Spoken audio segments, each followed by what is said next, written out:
નમસ્કાર. આજે આપણે એક એટલે રસપ્રદ વિષય પર વાત કરવાના છીએ.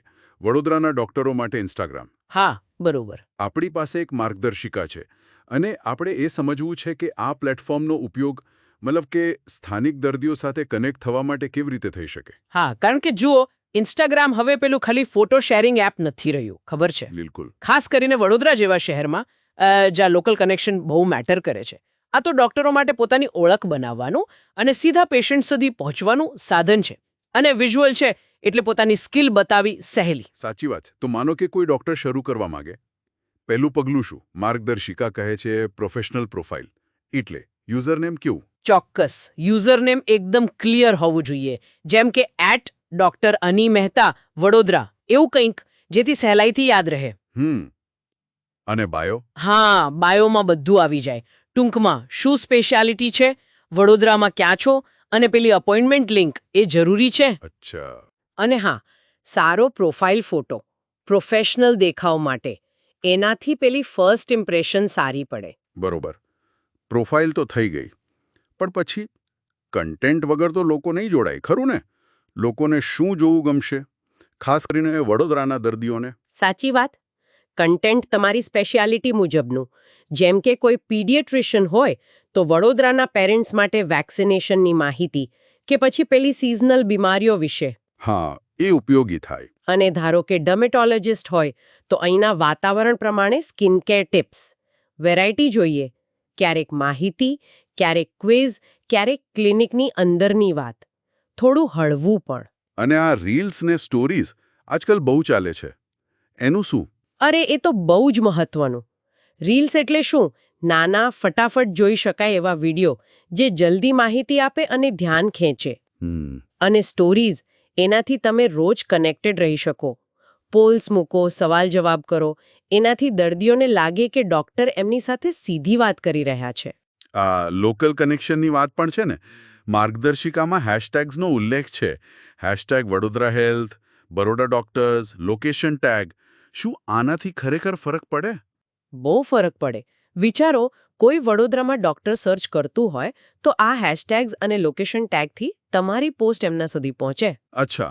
અને ખાલી પોસ્ટ મૂકીએ નહીં ચાલે. લોકો કોમેન્ટ કરે, મેસેજ કરે તો એનો ટાઈમસર જવાબ આપવો. એનાથી વિશ્વાસ બને. ખબર પડે કે તમે ધ્યાન આપો છો. એટલે આ ખાલી માહિતી આપવા કરતાં ઘણું વધારે છે. ડોક્ટરનું એક હ્યુમન સાઇડ પણ દેખાય, જે કદાચ ક્લિનિકમાં ના દેખાય એટલું. વિશ્વાસ વધારવા બીજું શું? હા, જેમ કે તમારા સર્ટિફિકેટ્સ, કોઈ એવોર્ડ મળ્યો હોય કે કોન્ફરન્સમાં ગયા હો, એ શેર કરો.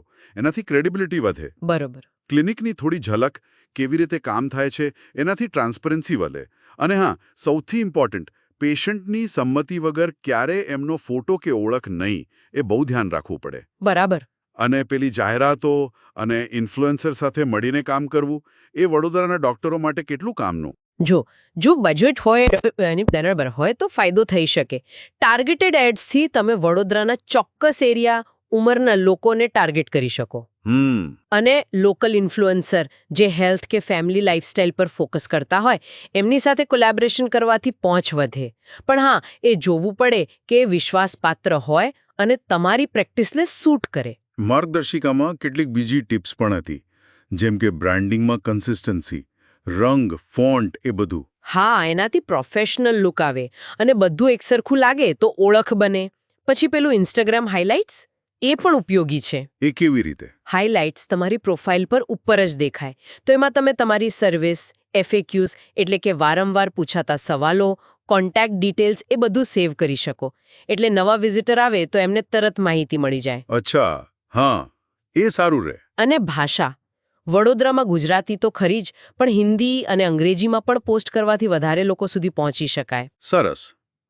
તો આખી વાતનો સાર શું? વડોદરાના ડોક્ટરો માટે મુખ્ય મુદ્દા કયા? ટૂંકમાં કહું તો 4 મુખ્ય પાયા છે. 1.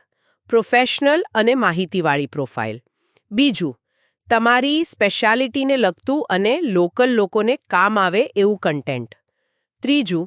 વડોદરાના લોકો સાથે એક્ટિવ કનેક્શન. અને 4, સતત પ્રામાણિકતાથી વિશ્વાસ બનાવો. આ બધું સાથે ચાલે. અને આ બધું અગત્યનું છે કારણ કે આજના ડિજિટલ સમયમાં આ ટૂલ્સનો સાચો ઉપયોગ ડોક્ટરોને એમની પ્રેક્ટિસ વધારવામાં અને વડોદરાના સમુદાય સાથે એટલે એક ઊંડો સંબંધ બાંધવામાં મદદ કરી શકે છે. બિલકુલ. અને અંતે એક સવાલ જે વિચારવા જેવો છે. હા.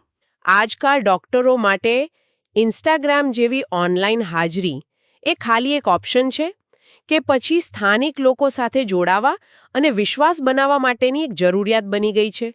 શું લાગે છે? આના પર વિચારવા જેવું ખરું?